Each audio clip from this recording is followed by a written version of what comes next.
As we settle in, can everyone hear me okay? Okay. As we settle in, please post a hello in the chat. Let us know where you are coming from, your pronouns, any organizational affiliations. Thank you so much for joining the Art and Design teach-in of the People's Green New Deal series. My name is Sophie, she, her, and I'm also a member of the Art Editing Collective for the upcoming biopolitics issue. I want to take a moment to acknowledge that I'm speaking to you today from Chumash land. I invite you to join me in acknowledging their communities, their elders, both past and present, as well as future generations, and I invite you to acknowledge the heritage of the land from which you join us today as well, with the understanding that this acknowledgement is merely the starting point for restorative justice towards Indigenous people. I just want to give a few introductory notes before we get started. This teach-in series is made possible through the tremendous efforts from folks of this editorial collective of the most recent edition of the Science for the People magazine entitled A People's Green New Deal, volume 23, number 2, and the Climate Change Working Group. If you are interested in getting more involved with Science for the People activities, the editorial collective for a future issue of the magazine, or the Climate Change Working Group, please see the chat for links. I'm an artist. I got involved with Science for the People like 8 months ago or so. My work just sort of butts up against climate crisis and sustainability and bioadhesives and things like that. And so it's been a wonderful experience sort of having an interdisciplinary space like this. And I think that this teach-in series is a really good example of that. So I know obviously a lot of you are already involved with Science of the People in the magazine, but if any of you aren't and are interested, really easy to reach out and get involved in any sort of way.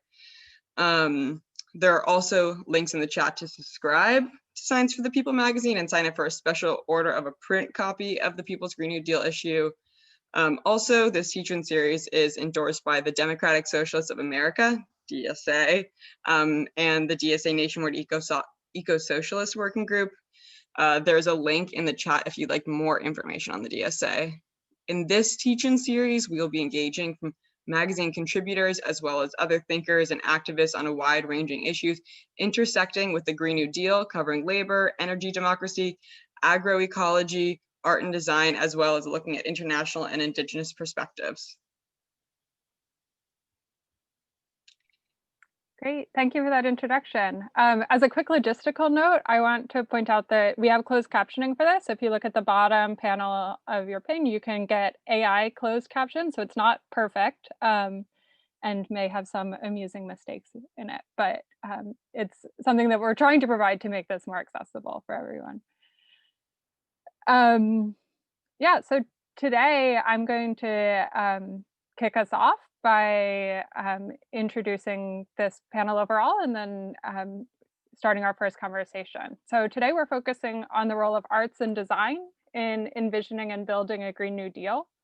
And we're joined by 4 knowledgeable and experienced comrades who are arts and design professionals and also community organizers. And one of our goals with this series overall is really to connect work that's being done in the magazine and work that people are doing in their professional lives with the Science for the People organizing work that's being done, and hopefully have that spread out to new organizing. So we're really glad that you all are here today to join this community in this conversation. And just to know, as a scientist and preparing for these conversations, I've really enjoyed learning from folks with different skills and perspectives. And I'm also an organizer and seeing the many parallels to work that I've been doing through Science for the People and the role of science professionals in working for a more just future as we talk about arts and design professionals as well. So we hope everybody here will become engaged in this conversation and take something away that informs your work. So logistics again. We're going to start with 2 15-minute conversations between pairs of panelists. And throughout these conversations, again, we really want you to be engaged. So please put questions or comments in the chat and the moderators will try to bring those into the discussion. And then we'll transition to a conversation with all the panelists and you, the audience, as active participants, where you can offer questions or comments, and we'll talk then again about how to do that through the chat or you'll be able to speak at that time. and then we'll just close with invitations to speakers to give brief closing statements of key take-home lessons and ways for everybody here to get more involved. Yeah. So with that, we'll get started. And I'm pleased to have the privilege of starting off our first conversation, which will be with Mariah Rose Marie and Emily Cohen. Mariah Rose and Emily have in common that they're both artists and writers who do place-based work, and a lot of that work is rooted in California, but other places as well. And so I'll just start by asking each of you to take a minute to introduce yourselves and talk a little bit about your work. So if you want to start off, Mariah Rose.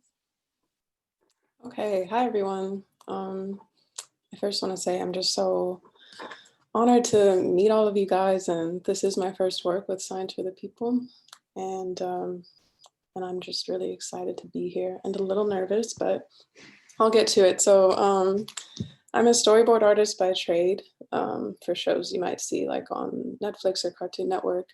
Otherwise, I'm a freelance illustrator, comic artist, and like moonlighting as a poet during all the in-between times. As for my intersections with art and science, it's always been something really close to my heart. Like, I think we're all living under a lot of like climate anxiety, and this has only been escalated just like growing up. But I grew up in gardens as a child, thanks to my mom, but I didn't get into doing it myself until about 4 or 5 years ago. But that started with a container garden outside my apartment. But since then, I kept studying with the Eco Village in Koreatown, an indigenous-led community that's very self-sustaining in East Los Angeles. And then having my own community garden and learning with like neighbors, friends, family. For all of 2019, I was traveling around the EU with Workaway and the Worldwide Organic Farming Program, or WOOF. So that was just pure studying organic farming. I did an artist in residency program, which was really interesting. And I was based in LA until last week. Now I'm in Chicago, where there's a really strong urban gardening community. And so I hope to strengthen all of my knowledge further here with the lower cost of living and less pollution and all that good stuff. So yeah, that's pretty much me. Thank you. Emily, do you want to give us a quick introduction? Sure. Hi, Mariah Rose. It's nice to see you again. So about myself, I am a poet and a painter. Typically in a non-pandemic season, I'd be working with tourists doing like creative writing and journaling workshops here. My gardening background, I grew up gardening. I've worked in nurseries. I've also woofed a bit. And for me, let's see what else. I just wrote a little book about Joshua Tree, 51 Things to Notice in Joshua Tree. So that's been really fun.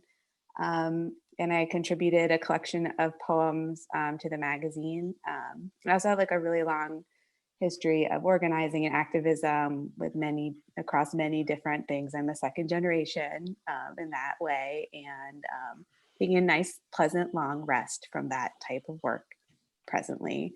And I'm from Ohio, so a lot of my connection is also there. So that's me here in Joshua Tree presently. Great, thank you very much. And you shared some beautiful photos of Joshua Tree that maybe we'll get to share with everybody as part of the conversation. Yeah, so I'm going to start with a very big question, and just to kick off the conversation, and then we'll see where it can go from there. But so the big question is, based on your experiences and perspectives, so to ground it a little bit in that, how have you seen arts help us to be more prepared for a Green New Deal and climate change? And a little bit more specifically, what knowledge have you seen the arts bring in your work?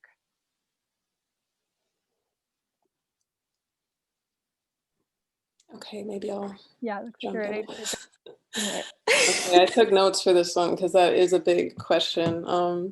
I'm definitely biased because of proximity to Hollywood, but because of my trade and how I grew up with art, it's always been storytelling at its essential core. it's sharing emotions, ideas, culture, anything that's important to us. And the global reach of art, accelerated now by the internet and social media, it's helped accelerate the demand for a better world. The best films, comics, books, things we see in museums, they help pave the road to the culture and the life that we want, because a lot of people are already imagining it. With specifics, I just think that if arts were funded enough through the government or through anything at all, it would be really nice. It would be amazing to see people that aren't trying to sell something. They're just trying to share their lifestyle. And I think we would see a lot more of people wanting to live sustainably, wanting to have a lifestyle where we're not scrounging for rent, and having time to go out and plant some things and look at everything that's around us instead of working like 2 minimum wage jobs to pay off your student debt. And with these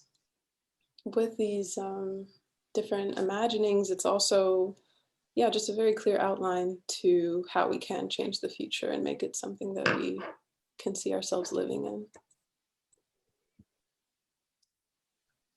Yeah, that's so resonant. I've been thinking a lot about how little representation of a livable future we see in big media. And I crave that so much. So that's one thing that, I've been thinking about this since we spoke earlier this week. It's like, wow, there just really isn't what I want to see. So just normalizing some of these possible futures through art would be amazing. And I see that like when I teach or work with students, just, it doesn't even have to be on a big media scale, just like an individual practice together. But again, because the arts are so underfunded and also, I don't know, like trivialized in our culture so much, even having the opportunity for people to imagine in a supported way feels so necessary and important and lacking. Because you both brought up this point that arts are underfunded. And one of the exciting things in the imagery that we still see today from the original New Deal was the arts program through the WPA. So maybe we could pick up on that a little bit more. How would you envision an arts program as part of a Green New Deal? What would the impact be if arts were included in a Green New Deal? And how might that intersect with other works programs or jobs programs? I know you both are involved in public land. I mean, one thing that I've been thinking about a lot is this opportunity to like uncouple art production from like capitalism. So just like people can be more creative. And then also if arts is your work for income, having opportunities to like let that go and be able to do something else. Like Mariah Rose, I think about, that yearning for more garden time and more garden space and imagining like, okay, if that was a funded opportunity for you, how amazing would that be? Instead of just having to put it to the side, like how much fuller of a farming or gardening life could there be if there was more arts funding and more funding for like habitat and gardening work in general? I think about that a lot. Like, how does that feel for you to imagine like a possibility of just getting to do the work that you want to be doing? Yeah, it's incredible. It's the dream. And I will say, despite the pandemic and the crisis that it's put the world in, I feel like I caught a glimpse of that when that first stimulus check came out, because people were unemployed. They're getting a little bit of that extra 600 when they had it, and they were able to just go out. Like, I feel like I was doing so much socially distanced gardening at that time and learning, because we weren't all super pressed for money. We were definitely worried about it, but that was incredible. I feel like I learned the most during those few months in this past spring. And I'm sure, Emily, I don't know if you like are maybe near the one in Joshua Tree, but I do remember reading that the U.S. National Parks has an artist residency program with different, sorry, someone's knocking out there. They have several artist in residence programs in different national parks, like all across the U.S. And I think if that could be expanded upon, things like that, where we just give someone the capacity to go out and see the kind of land that is, you know, native to their region, and to really study it, and to just reflect on it, and to bring that back and maybe do an exhibition in an urban environment. You know, I don't know if it was David Attenborough that said that quote about like, we can't love something and desire to protect it if we don't even know it exists. And I think it would be incredible, especially to prioritize the indigenous people that belong to that land, and to just to give them the chance to go out there and be there, and then come back and share that with us. I think it could be amazing.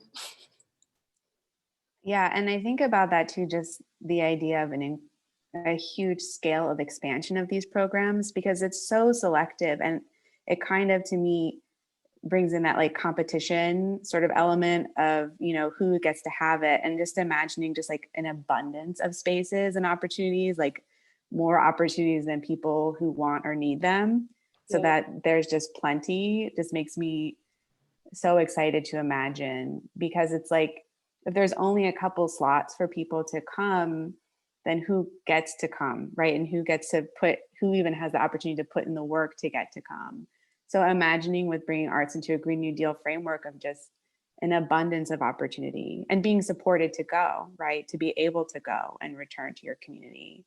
I think about that a lot. A family friend is an artist who teaches in LA County School District. And she goes, you know, I want my students to be able to come out, but at what cost, and what a challenge. So just, you know, from children up to elderly, creating those opportunities would just be so transformative for so many people. And even actually, I would say here locally, so many people who live here don't have the material or, you know, just imagination access to get into the park itself. So it's not even just people being able to come to places, but having the opportunity to enjoy the arts and the natural world where we are. Yeah, would be really, really beautiful. Like, this is a dream. Yes. Yeah, I'm enjoying hearing you talk about the dreaming. So maybe just to wrap up quickly before we move on to our next conversation, and opening up. We're seeing some compliments in the chat about your work. It seems like people are browsing your websites as we're talking. Oh.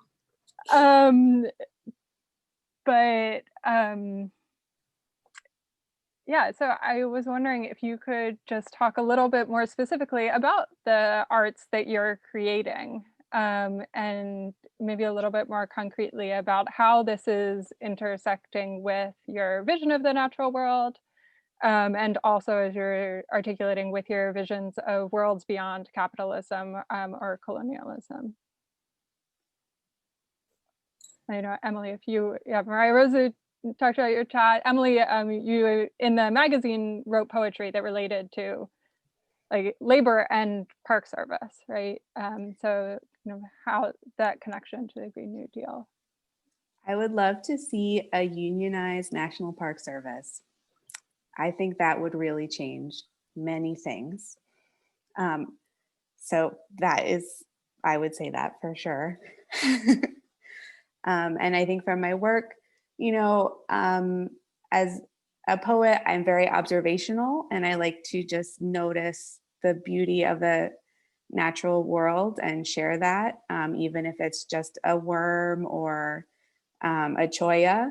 And I feel that that's a really important part of my work, the resting and creating space for contemplation in this culture feels really essential as an artist's work at this time. And that is very connected for me with, you know, gardening. Yeah. It's beautiful. I gotta dip in and read all these poems and get inspired. Yeah, observation is a huge part, I think, of being an artist in general, it's so nice to have the time to sit and absorb an area around, but unfortunately, you know, we gotta make a living too. Mhm. I know for me, my work can definitely be more on the commercial side, but it has pushed me to make things that kind of bring accessibility into it for other people. So I'm gonna like plug this little thing right now. I don't have any more physical copies, but you can see it on the store. But something pretty relevant is this book called Native or Not. I'm gonna find the Joshua Tree one. Um, but it goes through all the kind of iconic California plants that we see, and it discusses where they come from and if they are native or not. And yeah, there's the, Oh my God. Hi, friends. yeah. The things like that, this was so exciting to make because, you know, it was just fun to research it in the first place, and then to see people be like, what, there's only one palm tree native to California. The rest are from Africa, from yeah, overseas. And yeah, I think every time I'm feeling a little hopeless about the news, which is most times, but also when I have the capacity, I like to do little merchandise sales for charity, and so that definitely helps me feel a little bit more useful, and also able to kind of hammer home the subject of like voter suppression of Native Americans is not cool, and Black lives do matter, and you know, all these things that when if we actually had a society that was a little bit more equal, we would be able to focus on these things. But I think that's the whole point of the Green New Deal, Mhm. and envisioning these kinds of futures. It's the dream, but we got to make it happen. Great. Thank you so much. Yeah, so stick around. I'm going to hand it off to Andres now, who will introduce the next conversation, the next speakers. But we'll have you come back in about 15 minutes for a wider discussion overall, and involving the audience Q&A too. Yeah, so Andres, I'll just introduce briefly. He was the art features editor of our People's Green New Deal issue as a member of the editorial collective. Yeah, so go ahead, Andres. Thank you so much, Mariah Rose, Emily, for the first part of this session. It was really, really interesting and inspiring to hear about your own relationship to the environment, the role of maybe imagining just futures, and how we can allow people to actually live those out. For the next segment of this teach-in, I am delighted to be facilitating a conversation with Billy Fleming and Valerie Lechen. Billy is the director of the Macarthur Center for Urbanism and Ecology at Penn. He's also the co-editor of several books that are forthcoming. Val is a researcher and transdisciplinary architect, and both Val and Billy have interdisciplinary backgrounds and are deeply engaged with thinking about the Green New Deal, as well as how designers and architects can support people's movements. I'd like to start with a question to both of you, Billy and Val. What is the theory of change that animates your work? Hey everyone, thanks for being here. I'm talking to you from New York City, land of the Lenape people. And to respond to Andres' question, the architecture lobby builds its foundation on through acknowledging that while the field of architecture cultivates a logic alternative to the one of capital, namely within the academic institution that is a required ritual of passage to enter the field. Architecture is, for the great majority, commercially dominated by the logic of capital, specifically the logic of real estate. So it kind of ties into the land acknowledgement that I was doing just now. So in the context of New York City, you can think about you know, examples of this phenomenon are the dynamics of gentrification and displacement that the city is so famous for. You can also think about all the buildings that went up during Mike Bloomberg's mayorship. So Freedom Tower is, you know, an interesting example to replace what was at the site of the Twin Towers. And you can also think about Donald Trump's pre-2016 professional peers, and all the practices to which commercial architecture is thoroughly complicit. So anchored in that, the architecture lobby seeks to re-envision the architect's role in the making of space around the world, extolling the virtues of knowing how versus knowing what. So today I'll be just going quickly over the Green New Deal working group within the architecture lobby. And the slide that is shown is a visual summary of the article that Science for the People published. So it explains the origin of the just transition, which is the idea of the core of the Green New Deal. So it first appeared in the 1970s with jobs versus environment, hippies versus hard hats. The Green New Deal working group, you know, is looking to build an activism practice around the global greenhouse gas emissions that are contributed annually by the building sector. So you can see the percentages that vary from 40% if you just look at buildings to 75% if you look at road and infrastructures in addition. So in the article, we sort of take a deep dive on some of the existing initiatives that look to tackle these greenhouse gas emissions in the building sector. There's LEED and Architecture 2030, which the architecture lobby finds insufficient.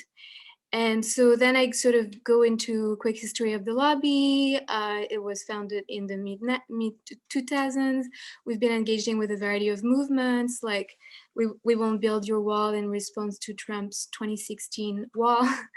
Then Black Lives Matter, Me Too. And so when the House Resolution 109 was published in February 2019, we started organizing around the Green New Deal. And a couple of months afterwards, Billy Fleming organized, who's in this conversation, organized at UPenn through the Macarthur Center, a massive conference that brought in like more people than the auditorium had seen in a long time. The conference is called Designing a Green New Deal. You can find it online, all 8 hours of it. Then it sort of ensued with a variety of events that were focused on this Green New Deal and were usually taking place within academic institutions. So there was Planning a Green New Deal organized at Harvard by students in March 2020, right before the lockdown. And there was also through a architecture publication that's really a staple in architectural academia called Log. One of our lobby members, Elisa Iturbe, did a whole issue on the Green New Deal, or this topic. And then we had the Earth Week in 2020, and now the Science for the People magazine, which sort of all go into this same lineage. And right now we have two subgroups that sort of structure our activism practice, the policy working group and the theory focus group, which sort of really are how we structure our work at this point. So that's the introduction. Thanks.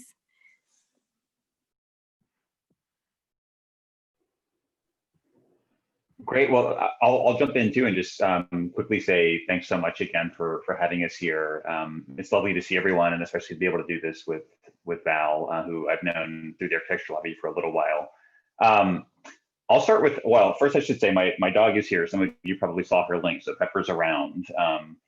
And I'll just start with our theory of change in the Macarthur Center. And it kind of builds on a couple of points. One being that no one will ever understand in like a visceral way the energy transition or something like a Green New Deal through molecules in the air like carbon or electrons in their circuits. And and really that being real, that we're not going to jump onto Zoom for a version of this kind of conversation in 10 years. Hopefully because Zoom is doesn't exist anymore, but also because if we do, we won't jump on and notice that our computers are powered by, say, wind instead of coal. But what people will understand and notice, and perhaps even like begin to form different kinds of coalitions around, are material investments in their homes, in their communities, and where they work, things that, you know, pretty obviously like produce benefits in their everyday lives and quality of life. And so for us in the center, most of the work, and I have a couple, I'm going to toggle some things behind me here in the background, some student work and some other work we've kind of led, have really dug into this, like, how do we build imagery, you know, that's tied to the Green New Deal and the kind of role it might build.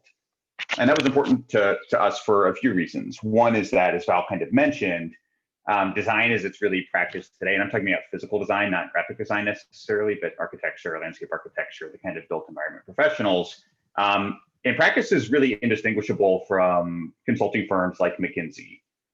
It's chasing the same pools of capital from the same kind of global elites, often from autocrats around the world. And the only real difference there is that McKinsey is doing organizational consulting, which often is, you know, the principal recommendation is layoffs, and designers are producing the buildings in which those executives tend to work, and really not a whole lot else. And so for us, you know, it's important to kind of think about what architects, landscape architects, urban planners could offer to the movement for climate justice that is quite different and distinct from those kinds of design products. And for us, that meant using the various tools at our disposal to take the quite radical demands, like far more radical than any designer, even if they think of themselves as quite radical, could ever produce, and giving them form and aesthetic quality, and otherwise making those radical demands far more concrete, far less like terrifying to people who might feel like they're you know, they're predicated on the removal of something rather than the contribution of like plentifulness and dignity to their lives. And so for us, it became really important to begin building up this visual library of what a world built by the Green New Deal could actually mean. And our work is focused primarily, so far anyway, on 3 regions: Appalachia, the lower Mississippi Delta, and the Corn Belt of the Midwest, places that are typically outside of where we see most of the kind of energy and organizing for the Green New Deal, at least like in popular media, although I think if you go to any of those places, you'll immediately find tons and tons and tons of organizing already around, if not explicitly, then implicitly, the Green New Deal. And this work has really been fulfilling for all kinds of reasons. It's allowed us to work on some of these more art-based projects, but also to get roped into policy conversations with comrades like Daniel Ivana Cohen, who's on the faculty here with me at Penn and is a sociologist, Tara Raghavar at People's Action, and so many others, in putting together what became the Green New Deal for Public Housing Act last year. Which is the thing we're getting ready to re-up this time with some illustrative and art-based kind of additions to the rollout of the bill. And it's also allowed us to work on a whole range of other things with folks like Theoria Francos and Johanna Bozawell and all kinds of others. And I think I'll stop there, but I'll say one quick thing, because you know, Val mentioned that event, the Designing a Green New Deal event last fall, which was one of the most like fantastic days of my life. Some of you were probably there. We packed around 1,400 or so people into Penn's weirdest auditorium. It's like a weird postmodern, yeah. And our provost opened the event for us, which is very unusual because Penn hates the Green New Deal, but he agreed to do it. And he made what wound up being a joke, but I don't think knew would be a joke, and that he remarked that our now former faculty member and President-elect Joe Biden did most of his events in the and could never fill it up, but we managed to pack it to the gills for that day. So with that, I'll turn it back over to Val, and I'll change my background around. Hey, yeah, so I made a slide that summarized the question I'm going to ask.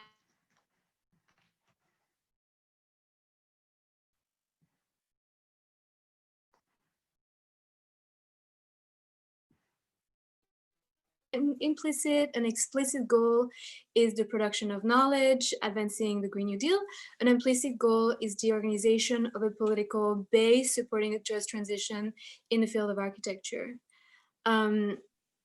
So the Green New Deal Super Studio is an open source framework designed for educators, organizations, and individuals. It's spread across design schools and professional constituencies within and beyond American borders. And so it's structured by a website, a library of resources, a series of events, a Slack channel, and more. As such, if we look at the Green New Deal Super Studio as an information architecture, so using the term that exists in the world of software and the world of tech, since most of these structural, like the backbone of your practice is rooted in technological practices, how can the term information architecture help inform initiatives designed to further confront the field's complicity with the capital-driven practices that cause climate change? Or to put it more simply, how can information architecture free architects from the complicity with the logic of capital? Yeah, this is such a great question. We'd have to spend like 3 hours on it to talk about it, like, and do it justice. But I'll go really quickly. And I'll say, just to give a little context on the Green New Deal Super Studio that Val mentioned. So this is now like a multi-institution, year-long initiative between the Macarthur Center, the Landscape Architecture Foundation, the American Society of Landscape Architects, and a few others kind of in the design professional org world, to basically take I'll drop a link to that. I see someone asking about it. To basically take the outline that HR 109 provides and to say, how do we shift the frame of conversation through the tools that design offers, away from conversations about hamburgers and airplanes and towards like conversations about what a Green New Deal might mean for your life, for your community, for your home, for all of the things that like animate your life through the civic infrastructure, community infrastructure of where you live and how you live. And it's based in large part on a studio I led last year here that brought planners, architects, and landscape architects together around, some of these same questions. It now, I think at the beginning of us putting this together, I think there were a couple of hopes. One was that it would give us, it would allow us to take on some of these questions, which are just way too big for any like one person center like organization to take on. By sort of asking a whole bunch of different departments of architecture and landscape architecture to work on this question for a year and see what comes out of it. And I think when we did that, we kind of hoped we'd get 30 or 40 kind of submissions, and that would be like a really like successful version of the Super Studio. And already we have 150 or so that have signed up to do it. We think we'll get another 150 in the spring based on kind of expressions of interest.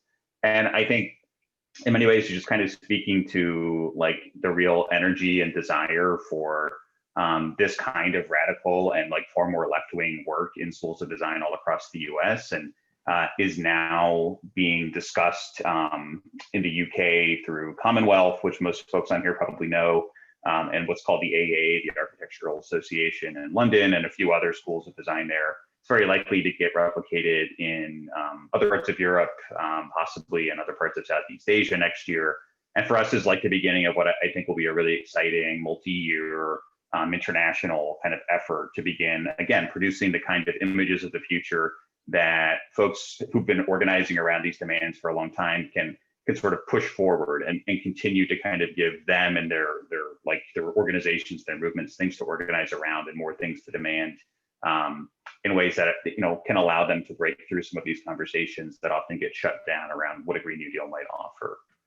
But Val, go ahead. Something that you mentioned about the Green New Deal Super Studio, and that Val even depicted visually on this slide, that really sticks out to me, is the distributed nature of it. And I think that when we're talking about solutions to the climate crisis, and when we talk about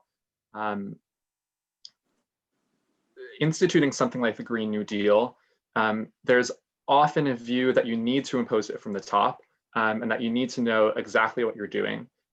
This also gets back to what Val mentioned earlier, the question of knowing how versus knowing what.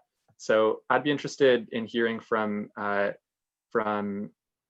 you how you were able to actually, I guess, make a case for that distributed nature of the project, and then from Val on how that's influenced some of the work that you do with the architecture lobby. Sure, I'll go quick because I just talked for a long time. But I'll say, for me, it's been important to like really learn some lessons from the New Deal. Green New Dealers have chosen it as their central reference, and flawed and as imperfect as it is, I think it's really important to this question of like, how do you balance top down and bottom up work around the Green New Deal. And I think one of the most important takeaways, right, is that the New Deal itself had no theory of power. Its implementation was totally left up to state and local government, and in places where, say, super socialists really ran things at a municipal level, it allowed that coalition to be kind of lengthened and strengthened over the course of time. And in places where Jim Crow was kind of the ruling coalition, it also allowed that coalition to be lengthened and strengthened over time. And so for us, I think it's both like trying to like develop a real theory of power. And so asking the folks involved in the Super Studio to be really purposeful about choosing who they collaborate with and looking outside the kind of chambers of commerce that are pretty typical in design studios anyway, as like the kind of clients you would work with, and to look to movement groups who've been pushing these kinds of radical demands in their community for a long time as kind of the partners of first choice for this kind of work has been really important. And the other has just been kind of recognizing that like projects in this country are never really all that top down. The system of government requires state and local implementation. And for us, I think the most optimistic hope for what the GND Super Studio might offer is this like library of not just like shovel ready, like conceptual projects that are maybe a little bit better than the baseline, but not much, but actually like to produce a whole library of like really radical and like shovel worthy projects that communities and their movement groups and their local electeds and their congressional electeds can actually go fight for and build and give us an alternative to the kind of high carbon path dependence that US infrastructure building typically brings with it.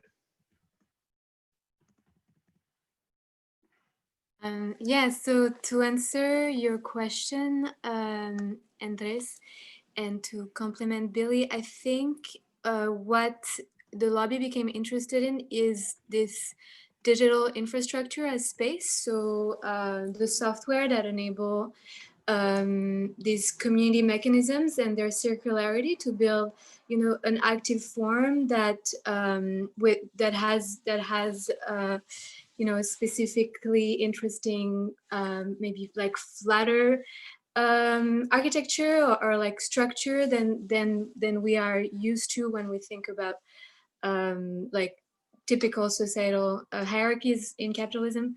So one of the examples that or the precedents that I've been personally looking at, and that's informed my engagement with the Green New Deal Working Group, is Team AOC's Reach app, which is used to organize their campaign. It's an information architecture that looks to connect Green New Deal coalition to the grassroots. So it also engages with this emerging design industry that has been enabled and powered by tech, or that powers tech and vice versa.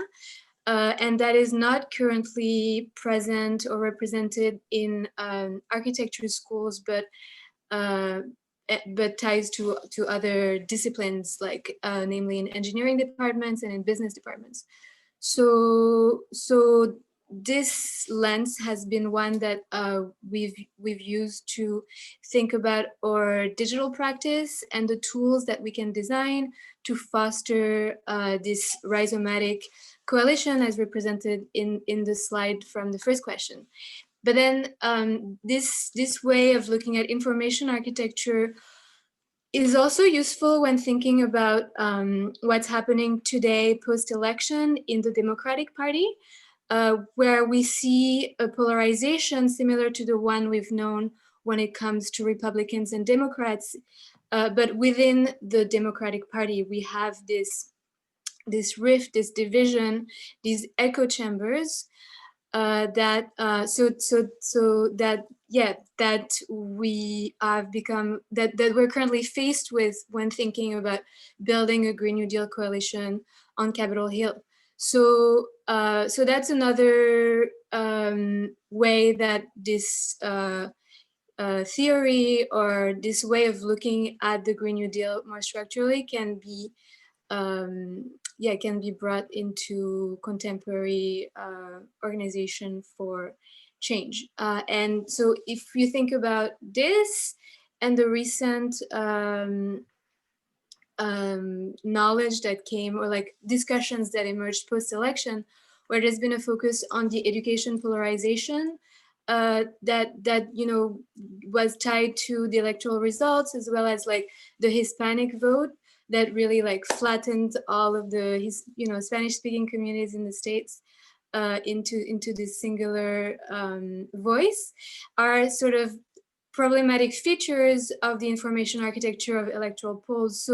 So using this lens then enables us to pinpoint other very specific infrastructural aspects of contemporary politics, and then to use this architectural mindset in a way that's critical, innovative, and potentially transformative for the party and beyond, for the sort of cybernetic structure of American society. Thanks, Val.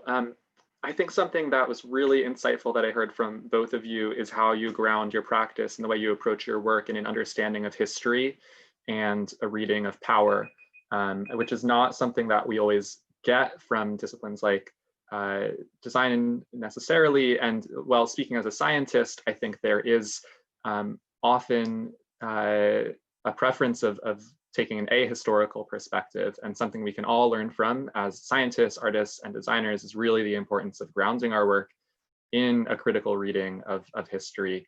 At this point, it was really excellent to hear both of you in conversation, and we'd like to move on and open it up to questions from the audience. I can invite the former panelists, Emily and Mariah Rose, into this as well. And we will start to raise some of the questions from the audience. And please feel free to add questions to the chat while we have these excellent folks available for discussion. Yeah, I'll just jump in with quick logistics for that. Yeah, so feel free to type a question in the chat. But if you want to speak a question, we welcome that as well, question or comment.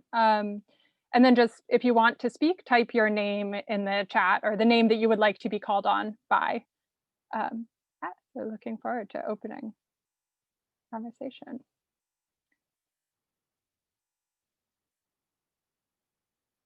So should we start with a question that we had earlier,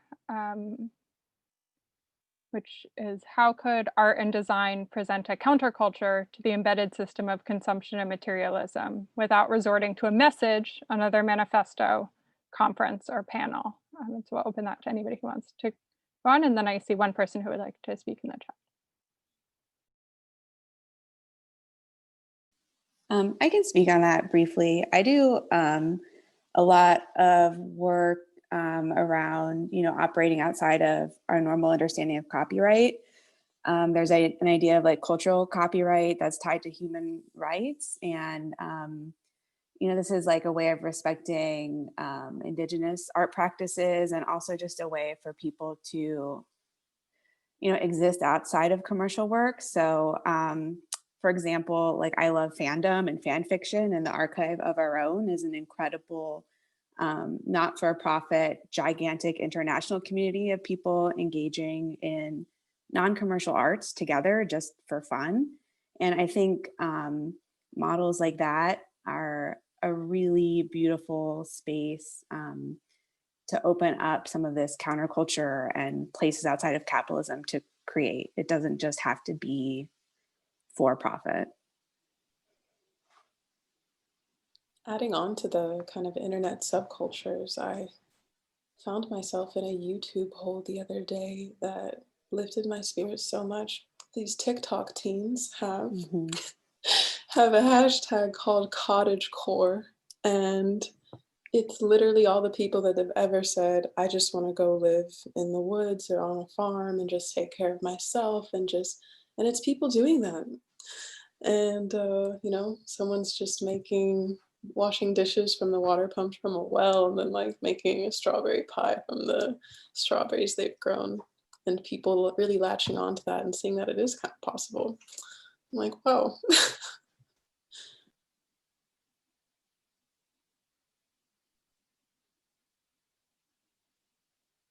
I have another question that we received in the chat earlier. Where have arts institutions, designers, or artists had a positive impact on collective action? And I would love for a couple of you to maybe give us one of your top examples or something that really inspires you that you've seen in the past and drives you to understand art or design as one potential lever toward change.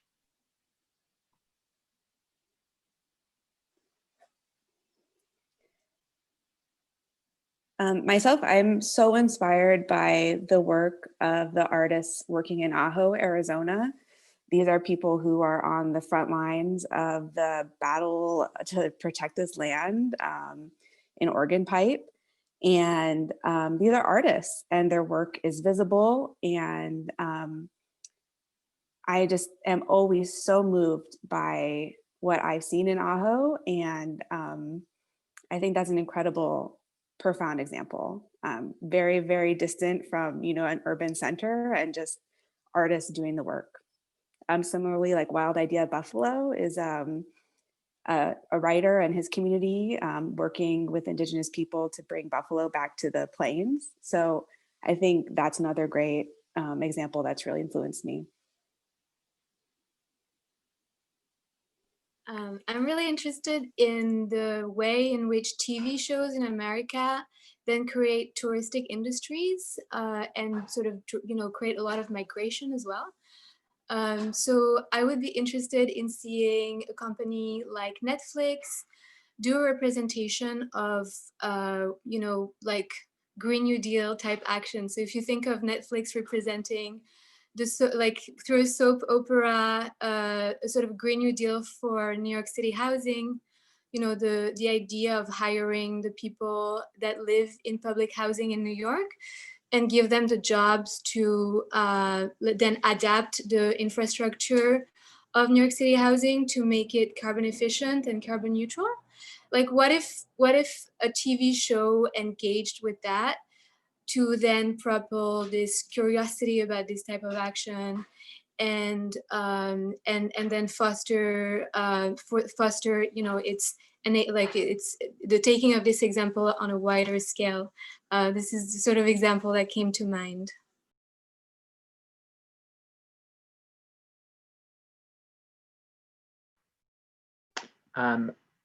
Billy, do you have a response?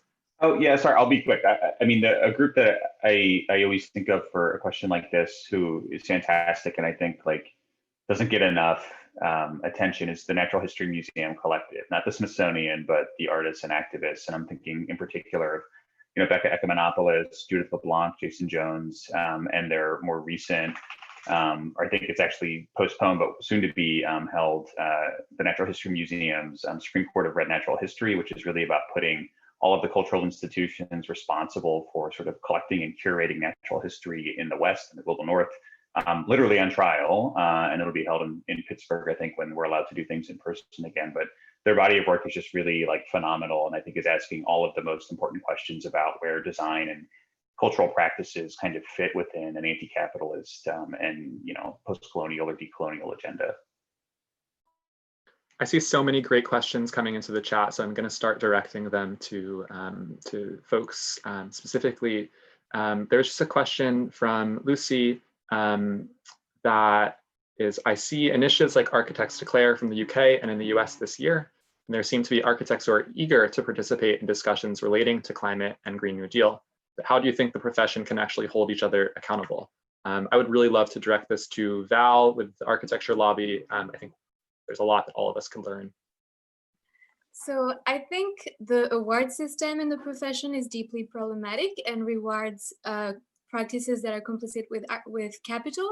So I would say to boycott these awards and to refuse them is one primary way to hold each other accountable, create awareness about the deep problematic foundations of these structures, and then create alternative forms of awards.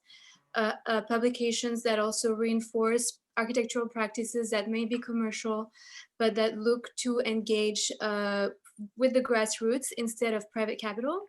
I think those are great ways to begin. I love that response. Another question that we got in the chat, how can we get this kind of radical art to communities that are perhaps older, more moderate or conservative, less involved with social media, and not with means to be involved in communities with radical revolutionary housing? And I think that this question is specifically about building bridges, about the red Midwest and corporate urban America. Billy, do you have a take on this? Yeah, I mean, there are no easy answers to this, I think is part of the response. And I think, I grew up in public housing in rural Arkansas and still do a bunch of my work in the rural South and Midwest, and obviously in Appalachia, we've talked a little bit about today. And I think one of the things that's most important is just to find the people who are already doing some of this work, who probably talk about it differently than we might in a call like this. This is very true in the ag world, very true in the industrial, the post-industrial town world. And I think for us, one of the things that's been really important has been to frame some of these conversations around wanting to chart a future in which the folks you just mentioned have some real agency over what their lives look like, and a real shot at dignity in what their lives look like. And this has been particularly important in places where, say, the fossil fuel industry is, or even in some cases where the carceral industry is the lone or primary employer. And it's an incredible source of commiseration, also the only jobs program in town. And so how do we think about using art as a way to open up everyone's imagination around the kind of world that might be possible without these really oversold and under-delivering industries bringing misery and not the jobs that were promised to them. And all good organizing, it starts with listening and finding people who are already kind of developing these kind of radical visions for the future and figuring out ways we can contribute to them. Thank you so much, Billy. And thank you to all of the panelists. I saw a note in the chat that is going to have to be our last question because we have an hour slot in the middle of the day to stick to. But I can pass it back to Mara to close us out. Yeah, thank you again to everybody for coming, engaging in the conversation, and especially to our panelists for taking the time to really prepare and engage with this conversation of Science for the People.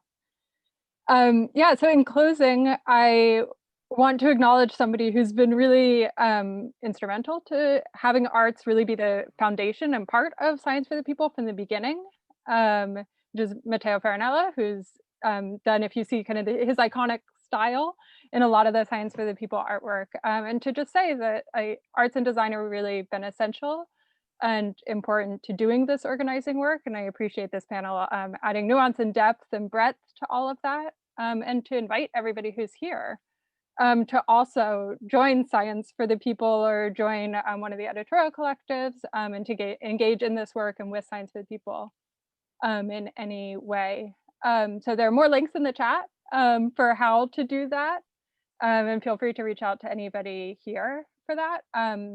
I also want to do a pitch. So we have an upcoming event on Saturday on in Indigenous perspective on the Green New Deal and the role of Indigenous knowledge in the Green New Deal. We'll have two panelists speaking on that topic on Saturday, and the registration link for that is in the chat too. So thank you very much, everybody, for coming and participating in this.